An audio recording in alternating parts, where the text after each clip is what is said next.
normalmente em ambientes que têm relação de autoridade, existe algo chamado assédio moral, que é o fato daquela autoridade agir de tal forma que faz com que aqueles que recebem, né, a autoridade dele se sintam mal.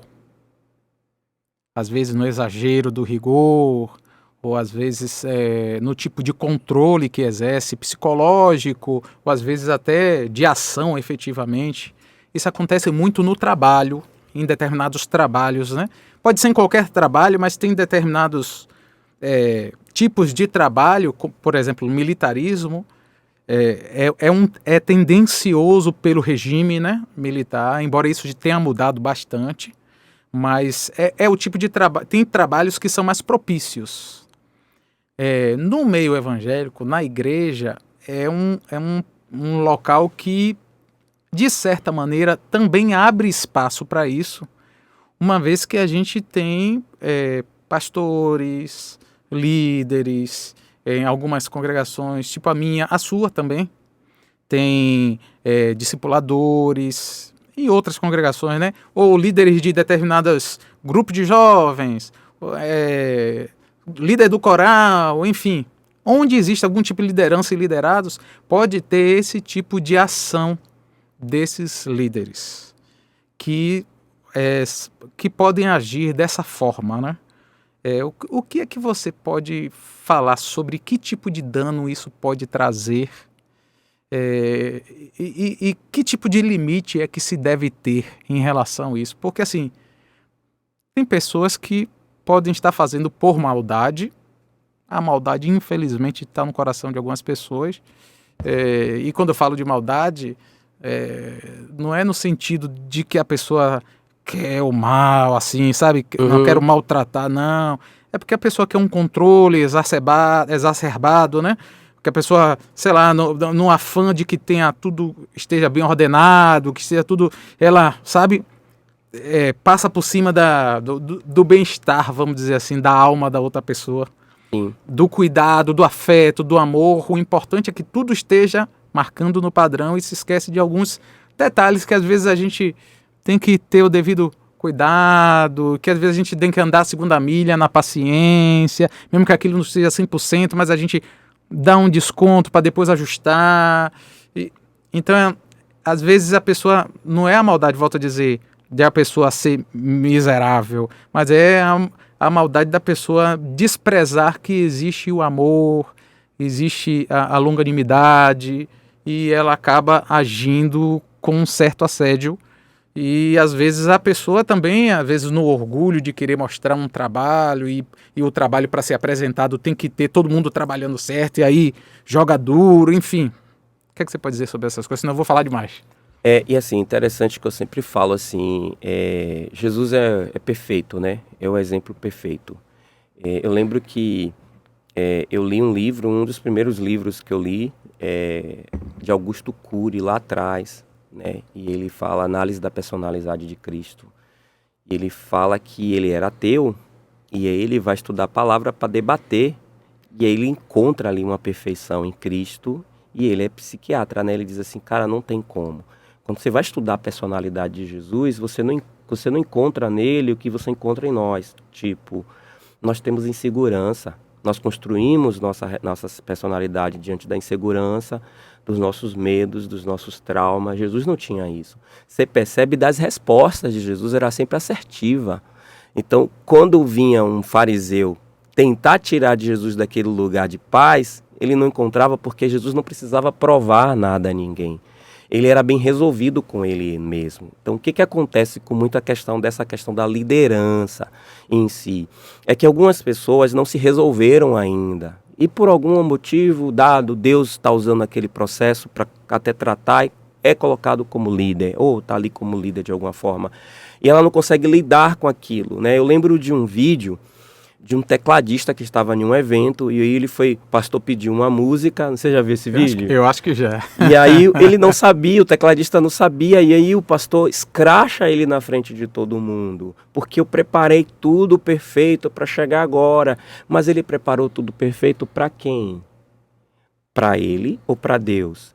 Para Deus. Bom, se foi para Deus, Deus não ia condenar aquele tecladista que estava tocando porque não sabia. Não, era para você. Então, há muita liderança, muitas pessoas que lideram para ela. Lideram porque elas querem que aquilo seja perfeito, porque elas querem ouvir elogios das outras pessoas, e isso é importante para ela.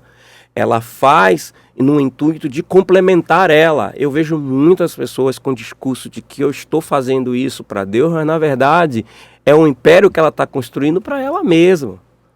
Entende? É algo que ela está construindo para tapar uma lacuna que ela tem na existência. Então tem líderes que não, em casa não é respeitado, não é líder em lugar nenhum, no trabalho, mas na igreja é. Olha, então aquele lugar ali é um lugar que traz uma identidade para ele. Então, normalmente esse tipo de líderes, eles não conseguem se desvincular do papel. Aonde ele vai, ele se apresenta como, eu sou o pastor fulano. Eu sou o líder desse clã. Eu tinha um amigo que a gente conversando, ele começava a pregar conversando.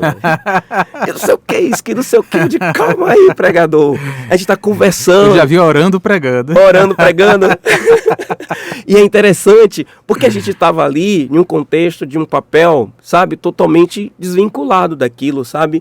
Mas aquele lugar era tão seguro para ele, aquele lugar era tão perfeito para ele, que ele não conseguia sair. Então, o que a gente vê muito? A gente vê muito militar chegar em casa e ser militar, porque ele não consegue desvincular do papel. Mas nós não somos militar. Então, eu vejo muito pastor que não consegue chegar em casa e ser uma pessoa comum. Sabe? Ser o amigo, o pai do filho. Ele é pastor em casa. E aí, o que desencadeia? Desencadeia filhos que começam a olhar a religião como algo negativo. E diz assim, não, essa religião eu não quero para mim. E aí foge da igreja e vai para um outro contexto. Entende? Então, tem líderes que não foram bem resolvidos. E tem muito, eu já vi líderes que já me olharam torto por um discípulo me abraçar. E eu olhar assim e ver que estava olhando chateado. Depois o discípulo não me abraçou mais. Eu digo, olha, por quê? Porque aquele discípulo para ele é um objeto. É objetal. Mas é objetal mesmo. Há uma relação humana e uma relação objetal. Tem pais que têm relação objetal com seus filhos e tem líderes que têm uma relação objetal, que é o quê? Você é algo que me faz me sentir bem. Então você me pertence. Isso não tem Cristo. Quando as pessoas vêm me falar sobre isso, eu falo, olha, esse líder ainda não teve realmente um encontro com a presença de Deus. Porque se ele tivesse realmente um encontro com a presença de Deus, ele ia perceber que ele não é dono de nada. Ele é um administrador daquilo, mas não pertence a ele. Né? A gente percebe que ama-se mais o objeto da coisa e tem se usado pessoas. E quando se deveria se usar os objetos e amar as pessoas. Né? Então, eu me questiono essa questão do ministério bem-sucedido. Né? O que é um ministério bem-sucedido? Qual é a concepção que você tem? Eu me pergunto, estou falando para mim, nessa régua minha, o que para mim seria um ministério bem-sucedido? O que é um ministério bem-sucedido para Cristo, o que é um ministério bem-sucedido para a sociedade? E aí a gente vai lá para Apocalipse, que a gente vai para as cartas, e a gente percebe que há uma igreja que é bem-sucedida para a sociedade, grande, poderosa, mas não é bem-sucedida para Cristo. E tinha uma outra que era pobre para a sociedade, mas ela era bem-sucedida para Cristo. Então, eu vejo que hoje a nosso contexto, como eu falo aqui como cristão, né, como pastor, está muito pautado no sucesso físico, material da coisa para se medir um homem. E nós temos pongado nisso, sabe? Pongado nisso, eu vejo amigos meus extremamente dedicados e dizem assim, não, eu estou fazendo a obra. Não é a obra, irmão, você está fazendo a sua obra. Você não tem tempo para sua família, você não tem tempo para sua esposa, para seu filho. Então essa obra não é de Deus. Essa obra é sua. Você está em um anseio para construir um projeto seu, usando o nome de Deus como se fosse algo. E é desses homens aí que nascem os abusivos, sabe? Aqueles que são evasivos, que é aquela pessoa que não sabe o seu limite e que invade o limite do outro, que quer impor ao outro opinião, que não aceita ser questionado, que não aceita, sabe, que alguém levante e diz assim, poxa, com todo respeito, eu não concordo com isso. Entende? Porque não tem maturidade de aceitar esse tipo de confronto. de alguém dizer assim, porque assim, o que eu falo? Eu acho que você, com respeito, você pode sim falar o que você pensa. Entende? Pastor, com todo respeito, eu vou obedecer porque o senhor é o líder da igreja, mas eu penso dessa forma. E aí o pastor vai dizer assim, poxa filho, deixa eu te explicar por quê. Porque na verdade, a visão do pastor é ampla. Eu costumo dizer assim lá na congregação, se vem um líder de louvor e diz assim, assim deveria ser melhor para a gente do louvor. E vem um líder de intercessão e diz assim deveria ser melhor para a intercessão. Se eu faço para o louvor, eu vou dizer, sabe, não vou atender a intercessão. Se eu faço para a intercessão, o pastor ele tem que abranger tudo, ele tem que ter um olhar amplo, e ele tem que dizer assim, não, peraí, mas nem esse tem que ser assim, porque esse aqui vai abranger. Entende? Então a visão do pastor é uma visão que ela é ampla. E aí entra essa questão, né? Quando a gente percebe que o líder ele não conseguiu ainda lidar com as suas questões, ele passa isso, não tem como, ele transfere isso. Quando os discípulos estavam discutindo quem era o maior, percebe o ego ali? Eu sou maior porque eu estou mais próximo, ele fala mais comigo, quando ele vai e me leva, entende? Aí eu acho que Jesus era o melhor psicólogo, Leandro era o melhor psicólogo, verdade. Porque ele fazia intervenção na hora, ele fazia a leitura e intervia, na hora, se sabe fazer a intervenção perfeita. E ele vem, ele olha, ele pega uma criança, sabe, e diz assim, olha, se vocês, sabe, me obedecerem e servirem como essa criança aqui, você faz a mim. Então o menor é o maior, aquele que serve. E aí ele saía e deixava lá todo mundo no conflito. Na reflexão. Entende? Mas a gente percebe ali nos discípulos um ego, uma falta, querendo ser complementada. Nós vivemos constantemente, nós somos os seres humanos, somos assim. A sabedoria é uma forma de nós manifestarmos o poder. Alguns querem ter conhecimento para mostrar que acaba se sobressaindo ao outro. Alguns querem o poder mesmo financeiro, outros querem o poder de influenciar. Tudo isso são portas da carência da alma humana. São portas da nossa carência. E aí, quando a gente chega lá no altar e a gente não conseguiu ainda se conhecer ou, ao menos, começar a entender e a resolver essas questões, a gente usa essas portas, entende? Eu vejo pessoas que querem conhecer muito a palavra para exercer sabedoria, conhecimento acima do outro. Ego. Eu vejo pessoas que querem servir, para mostrar que faz mais do que o outro para Deus. Ego. Eu vejo pessoas se santificar. Sério. Se santificar, né? Jejum e oração para se colocar acima do outro como o mais perfeito. Ego. Entende? Olha Verdade. como a gente vê. Então, são várias questões. Quando alguém fala assim, mas assim, eu conheci um pastor que ele era ignorante. Eu digo, caramba, ele ainda não teve uma transformação em Cristo e ele precisa se resolver ali, no mínimo, como pessoa.